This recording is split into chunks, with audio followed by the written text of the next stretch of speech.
Hello there and welcome to my channel. I'm Chase Moser and today I'm going to be going over Jurassic Park. Well, I am actually going to be revisiting it because it was one of the first videos I've ever done on my channel, and so many years later my editing skills are different and I have better footage quality, and with the release of Jurassic World 3 Dominion, I figured what better time to go over this franchise again because they're summer blockbusters and it just came out in theaters and they're super fun. The original Jurassic Park means a lot to me. I had it on VHS as a kid and I watched it over and over and over again. It's in my top 5 favorite films of all time and one of the reasons why I went to film school. It tells the story of what happens whenever we mess with nature and if ever there was an amusement park full of dinosaurs, and it's really fun to see these scientists go in and try to handle this chaos situation.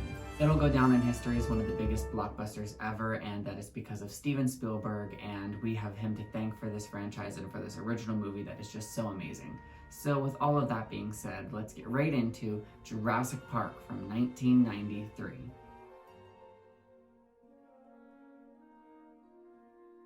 This opening scene terrified me whenever I was younger. I thought the suspense was so well done, and I didn't even understand what the Velociraptor was at the time. I just remember being like so in shock.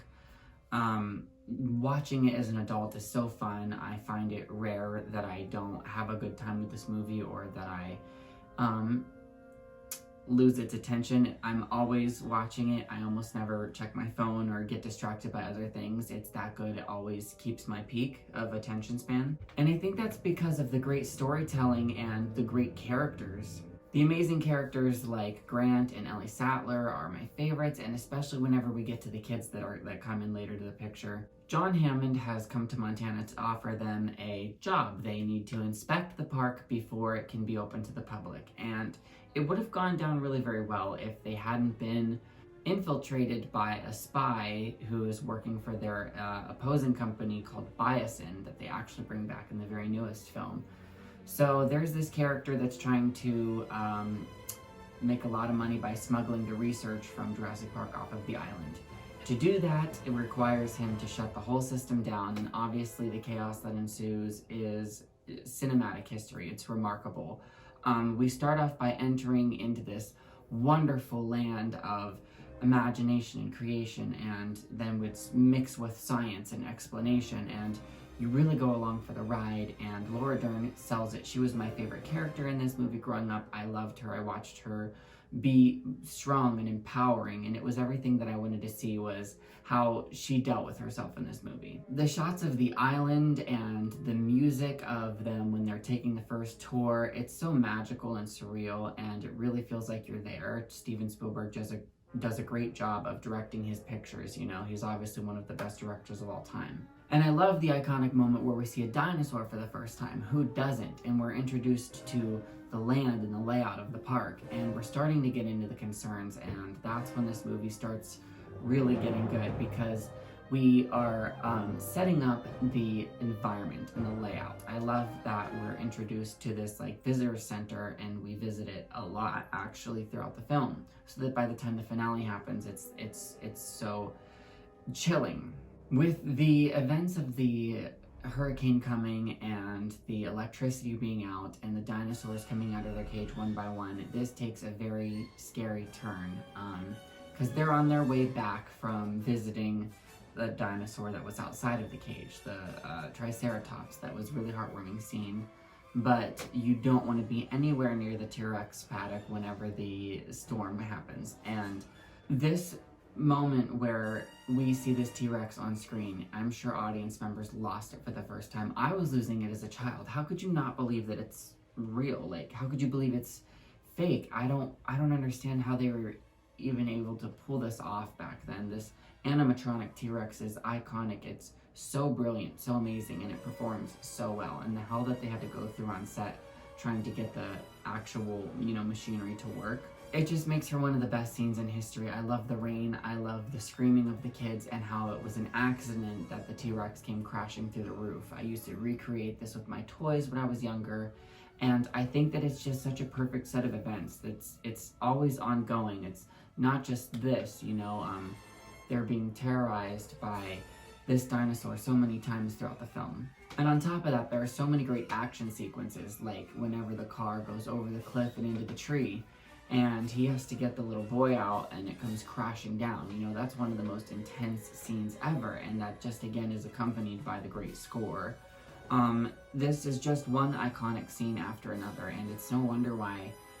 I'm not saying the other movies don't live up to the names, but it's something that was lightning in a bottle. It could never happen again. It was so perfect how everything happened with the flowing and the telling of this story. It just felt like a natural progression of events. Later at night, going to look for everyone when the accidents have been happened is some of my other favorite music, when Ellie is searching for the car, and it just makes you scared, and it's so eerie and chilling and alone, and you really worry for the people, and you worry when they're in this environment and you don't know what's going to happen.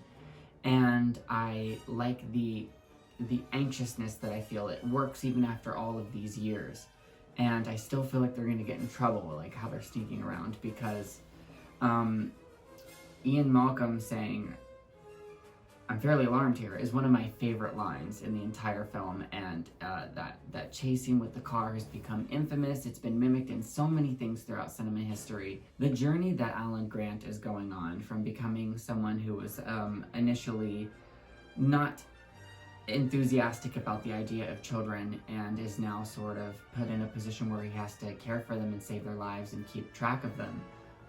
There are so many times that they have to look out for each other, and you start to feel this family dynamic, especially with all of the hell that they go through and the running around and trying to get back to the main visitor center after everything's went to shit. And that's some of my favorite scenes, is Ellie thinking that everything is going wrong and taking too long, and so she is going to turn the electricity back on, and the velociraptor chase that ensues is perfect. I think that it's scary, honestly, and it's one of my favorite parts of the entire movie, especially when we have the camera reveal that the pen has been broken out of, and she's got to run through there, and when she's turning the electricity back on, it is one of the most intense things ever, and having that iconic scene where the velociraptor pops out at her is terrifying. It gets me every time. It's some of my favorite scenes to watch. And watching her battle was amazing, because she was resilient but terrified, and she was struggling for real, but I always identified with her because Laura Dern is a badass, and she's what the final girl of this movie would be, and so I just gravitate towards her. No matter what she does, it's the coolest fuck, you know? So seeing her go up against this raptor and get away is everything. Back whenever the kids are inside of the kitchen and the velociraptors have broken in is terrifying. I was their age when I was watching this. It was so heart pounding to see them being chased and hiding in the kitchen. I thought whenever the dinosaurs eyes peeked through the window, I felt like it was looking through the screen at me, and I would always cover myself up with the blankets because I thought that the raptor could see me. And that just shows you the magic of movies and the power that it has, especially on young children when they don't quite grasp things yet, and how the world is. You know, you take it for what it is as the value, and you don't understand that it's not a story you went through. So I thought I went through Jurassic Park growing up, I just thought it was, and I put it on all of the time. I remember specifically one night falling asleep to it in my bedroom. I was very young, and my mom was standing in the doorway, and I can still remember that. And I think that this kitchen scene is terrifying, and I think it's smart, and it's exactly like what it would be in a slasher film if there was a killer there, and these kids are everything. It shows you that they are not to be underestimated, and I as a child went through a lot of trauma and had to endure a lot of things, and there were a lot of chase scenes in my life, so seeing them overcome the big bad monster, at least temporarily, was everything, and they are not unfazed by this. This is taking a toll on everyone. It's fucking terrifying. These are real animals, and these are real people in real situations, and there's not much you can do. You know, there's dog fights that happen on the streets, and people get terrified, and people get in between trying to break them up and get pretty, messed up and pretty badly injured. And not to mention when people are in African safaris and get chased by hippos or lions, what are you going to do when you fend up against those creatures? There's nothing you can do. So imagine a giant reptilious, vicious lizard dinosaur thing. And I like how they kind of talk about that they fill in the gaps with more frog DNA and lizard DNA, since they are kind of just predicting what dinosaurs are like in the first place. And they follow through that throughout the entire franchise with that commentary.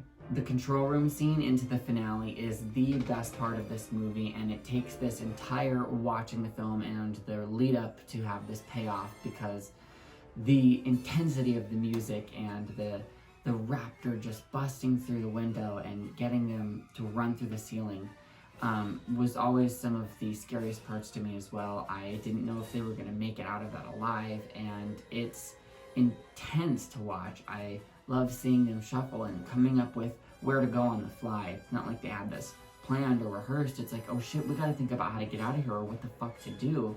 And they're trying to outsmart an animal. And they go up in the ceiling thinking that would be enough, and it's like, it's so surprising that it isn't.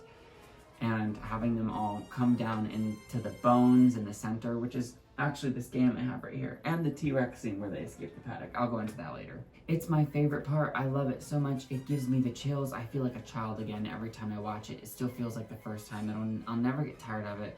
I feel like, obviously I understand the scene, but I feel like I don't understand the scene. Like, I could watch it 100 times and pick up something new from it. That's what I mean. I don't necessarily mean that I don't understand it, but it's like, there's nothing to get bored from there. You can see it for years and years and years, and it always feels like I'm so intrigued. I need more. I need to know why. And it's just great filmmaking, and the payoff of the T-Rex at the end after these velociraptors are about to get them is everything.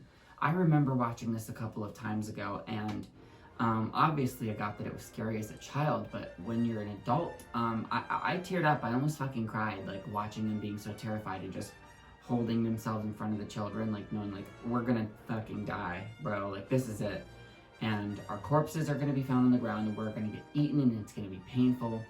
And they're just trying to stand in the way of the kids so that it happens last to them, or they could get a chance to get away, or what. And just the protectiveness, just, all of my friends have kids, we've all graduated from high school now, and I just think about how you would sacrifice your life for someone you love like that, and it's really a powerful moment. And now that I'm older, I also see that there's a big, giant half of the visitor center that's still under construction, so no wonder the T-Rex walked in. And I think that it's a perfect film. It was everything to me, and I loved studying it in film school. I loved being able to have it growing up. It was so magical to me. I loved being able to have parts 2 and 3 as well. They mean so many things to me, but they're also so different. Each one of them have their own different story to me. It's like, you need food, you need air, you need water, you need all of those things to live. And so it's like, it feels like each one of those films is a complete different need for me, and I love that. Well, that was my revisited review of Jurassic Park. Thank you so much for watching it. Let me know your views down in the comments and what parts you love or what parts work for you. And tell me your iconic stories with the franchise and your childhood stories and your memories and how you feel, what you look forward to when you rewatch it again, and what your favorite scenes are. Tell me all of that good stuff. This is my Funkoverse game. If you guys don't know what that is, it is a board game. It's a strategy game. And it is about, well, there's 4 different types of ways to play it. There's conquer, control, flags, leaders, and there are different scenarios where you set up your board game with the player pieces. And the player pieces are mini Funko Pop versions of the characters, and you use those as your player on the board. And you gotta go collect little points and try to roll dice and battle other people. It's very, very fun, and I love it. If you haven't heard of it before, they have a bunch of different versions of it, like Harry Potter, Batman, Golden Girls, Jurassic Park, Jaws, Alice in Wonderland, Nightmare Before Christmas. There's so many of them, so it's so cool. If you've never heard of it before, look it up, Funkoverse strategy game. And this is my version of that. It's of the finale, and the 2 boards are so beautiful to look at. And I definitely love this one I have over here, which is can either be played by itself or as an accessory to this one. And so it's kind of like a double pack thing. It's really, really cool. And I love to have them for like my merchandise collection. Jurassic Park means so much to me, and I play these games with my boyfriend all of the time. It's so much fun. Be sure to check out some of my other videos. I've done a bunch of different genres and I plan to do a bunch more. I want to go over the Halloween movies again coming up this Halloween. And I kind of want to do the Jaws movies because it's still summer and that's what I'm feeling right now, summer blockbusters. So yeah, be sure to look forward to those and also check out for whenever I live stream with my friends.